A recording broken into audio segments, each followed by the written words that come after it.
yan.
Sa ating lahat. God is healer talaga. Ang ating morning for today ay mabasa sa Ephesians chapter 2 verse 1 to 22. Sabi dito, ang mga patay na binuhay. Bago ang lahat, Lord, thank you Lord for today. Thank you Lord for the life. At thank you Lord sa binigay mo na biyaya sa araw-araw sa aking employer. Bless them Lord, and give them heart just like my heart, Lord, even na hindi po sila nagsisimba, but I pray Lord na bigyan mo sila ng heart desire to nearer you, na gagamitin po ang aking alaga at sa aking pamilya sa Pilipinas, naway magkaroon din sila ng spiritual desires for God's glory alone. At sa mga manonood at sa mga nag-uumpisa, sana tumimo po sa inyo ang aking babasahin for today. In Jesus' name I pray. Amen. Sabi po dito sa Ephesians chapter 2 verse 1 to 22. Verse 1, kayo noon ay mga patay sa inyong mga pagsalangsang at kasalanan na dati ninyong nilakaran ayon sa lakad ng sanlibutang ito, ayon sa pinuno ng kapangyarihan ng himpapawid ng Espiritu, na gayon ay gumagawa sa mga anak ng pagsuway. Tayong lahat ay dating nabuhay sa gitna ng mga ito sa mga pagnanasa ng laman na ating ginagawa, ang mga nais ng laman at pag-iisip, at tayo nooy katutubong mga anak ng kapuutan.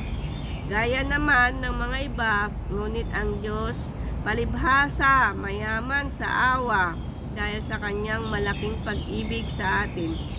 Maging noong tayo'y mga patay sa pamamagitan ng mga pagsuway, binuhay niya tayo kay Kristo sa pamamagitan ng biyaya. Kayo'y niligtas. At kayo'y muling binuhay na kasama niya at pinaupong kasama niya sa sangkalangitan kay Kristo Jesus, upang sa kanyang maipakita sa mga panahong darating ang di masukat na kayamanan ng kanyang biyaya sa kagandang loob sa atin sa pamamagitan ni Kristo Jesus. Sapagkat sa biyaya kayo'y niligtas sa pamamagitan ng pananampalataya, at ito'y hindi sa pamamagitan ng inyong sariling kaloob ng Diyos, hindi sa pamamagitan ng mga gawa upang ang sinuman ay huwag magmalaki. sapagkat tayong yo'y kanyang pinahusay na gawa na nilalang kay Kristo Jesus para mabubuting gawa na inihanda ng Diyos ng una pa upang siya'y nating lakaran. Araantayin mo yung may-ari doon.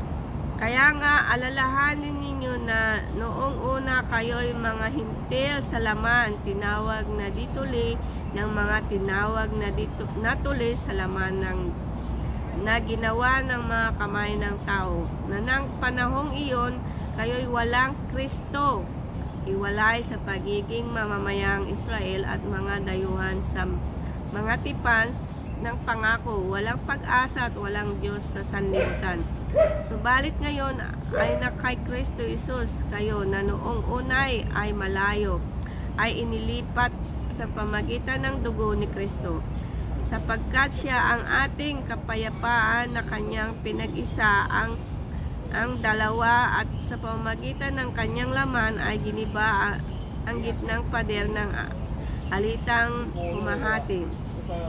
Kanyang pinawalang bisa ang kautusan, mga batas sa mga alituntunin upang siya ay lumalang sa kanyang sarili ng isang bagong tao kapalit ng dalawa, sa gayoy gumagawa ng kapayapaan, at kanyang papagkasunduin ang dalawa sa isang katawan sa Diyos sa pamagitan ng cross, na sa pamagitan yon ay pinatay ang alitan, at siya ay dumating at ipinangaral ang kapayapaan sa inyo na malalayo sa kapayapaan sa mga malalapit, sapagkat sa pamagitan niya kapwa tayong makakalapit sa isang espiritong patungo sa Ama. Kaya nga hindi na kayo mga dayuhan at banyaga, kundi kayo'y mga kapwang mamamayan ng mga banal at mga kaanib ng sambayanang ng Diyos, na itinayo sa saligang inilagay ng mga apostol at mga propeta, na si Kristo Jesus ang batong panulok. Sa Kanya ang buong gusali ay nakalapit na mabuti at lumalaki tungo sa pagiging isang banal na templo sa Panginoon, na sa Kanya kayo ay magkakasamang itinayo upang maging tahanan ng Diyos ng Espiritu. So, alam niyo po, sabi po nga po dito, tayo ay itinayo. Sa Kanyang buong gusali ay nakalapat na mabuti at lumaki tungo sa pamagitang banal na templo sa Panginoon, na sa Kanya kayo rin ay makakasamang itinayo upang maging tahanan ng Diyos ng Espiritu. So, ano ang Espiritu ng Panginoon po is talaga yung kabaitan na pinapakita natin sa ating buhay sa araw-araw. Alam niyo po guys, kaya tayo nagkaroon ng ganitong Bible dahil tayo po ay lilinisin sa ating mga kasalanan. Ang tinatawag po dito na kayo ay patay nung iyong mga pagsalangsang na kasalanan. Yung mga patay, ibig sabihin yung hindi pa natin alam yung ang kahulugan ng tunay na hadikain ng Panginoon sa ating buhay. Na din ninyo nilakaran ayon sa lakad ng sanlibutang ito, ayon sa pinuno ng kapangyarihan ng ipapawid. Ang Espiritu ngayon ay gumagawa ng mga anak ng pagsuway. Pagsuway, yung hindi po pagsunod ng salita ng Panginoon. Kahit nagsisimba ka po, kung taliwas sa buhay mo, ang binabasa mo is pagsuway po ang tawag doon. Tayong lahat ay darating na buhay sa gitna ng mga sa pagnanasa lamang na ginagawa. Ito po yung lagi nating yung walang the will of the Lord. Kunwari, yung may gusto ka na lang, hindi mo iniisip kung yung gusto mo na yun makakabuti ba sa'yo, o kailangan mo ba yun, o gusto mo lang.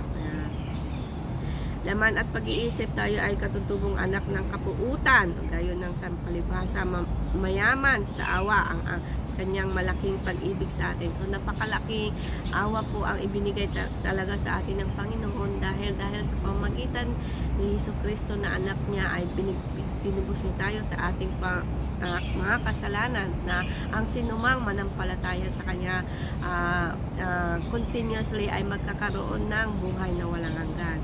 maging noong tayo mga patay sa pamagitan ng mga pagsuway, binuhay niya tayo sa kay Kristo sa pamagitan ng biyayang niligtas at tayo'y muling binuhay sa kasama niya sa pinaupong kasama niya sa sangkalangitan na kay Kristo Jesus upang kanyang may pakita sa mga panahong darating na ang di masukat na kanyang kayamanan ng kanyang biyaya sa kagandahang loob sa pamagitan ni Jesucristo.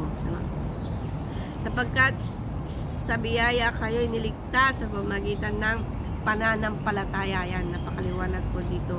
Kayo'y niligtas sa pamagitan ng pananampalataya at ito'y hindi sa pamagitan ng ating mga gawa. Yan. Ito'y kaloob ng Diyos na hindi sa pamagitan ng mga gawa upang ang sinuman ay huwag magmalaki. So wala po tayo talagang may pagmalaki kundi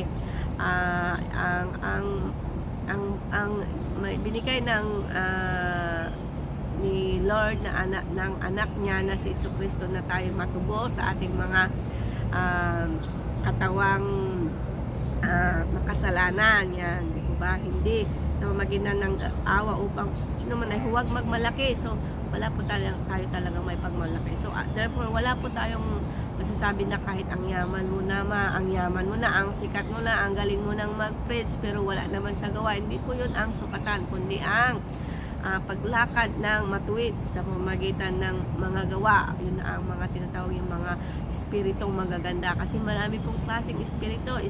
Spirit of mga devil, marami po yan. Yung mga inggit, yung paninira, yung lait, mga espiritu po yan ng ng hindi maganda yan. Sapagkat tayo ay kanyang pinakamahusay na gawa na nilalang kay Kristo Jesus para sa mabuting gawa na inihanda ng Diyos ng una pa inihanda ng Diyos ng una pa upang siya ay nating lakaran. Napakaliwanag ang sabi dito sa pamagitan ni Jesucristo sa pananampalataya, sa isip, sa salita at sa gawa. Hindi lang po laging basa ng basa. Dahil po mostly of the time sabi nga po, ulit-ulitin ko to, hindi po lahat ng naghahaliluya sa simbahan o nagsasabing kilala ko ang Panginoong Jesucristo ay mapupunta sa langit. Bakit po? Kasi po makikita po yan sa gawa. Makikita po yan sa talagang ating kung anong ginagawa, lumuhay natin. Yun po nagre-reflect. Sabi nga po, faith without action is dead, sabi po sa James. So, napakahalaga po kung tayo po sana ginising o binubuhay sa katotohanan ng Panginoon. Tayo po sana alalahanin po natin na ang ating buhay ay isa lang to. Pag tayo'y namatay, wala na po tayong magagawa kundi kung nag-repent ka, nabuhay ka pa, you go to heaven. Pero namatay ka na hindi ka nag-repent, you go to hell. Ganun lang po kasimple ang wala na po yung pasikot-sikot. Kaya po tayo nagkaroon ng Bible dahil ito po talaga yung guidelines natin o kaya yung pagkain natin sa araw-araw na hindi po natin iasa sa mga pagpipreach sa every Sunday, yung mga makinig po tayo araw-araw sa ating mga phone. Gamitin po natin wisely ang ating cellphone for God's glory alone. Although na ang isang gadgets po, isang cellphone po, whatever is one of temptation na mawala po tayo sa Panginoon. But wag po natin yun nahayaan, guys, dahil po mas importante po ang eternal life. So hanggang dito na lamang po at sana kayo rin po, guys, huwag niyo pong kakaligtaan magbasa, makinig ng salita ng Panginoon. At importante po ay ito po ay maisabuhay natin dahil ito po ang ating vitamin of our soul. So have a nice day everyone. Bye-bye!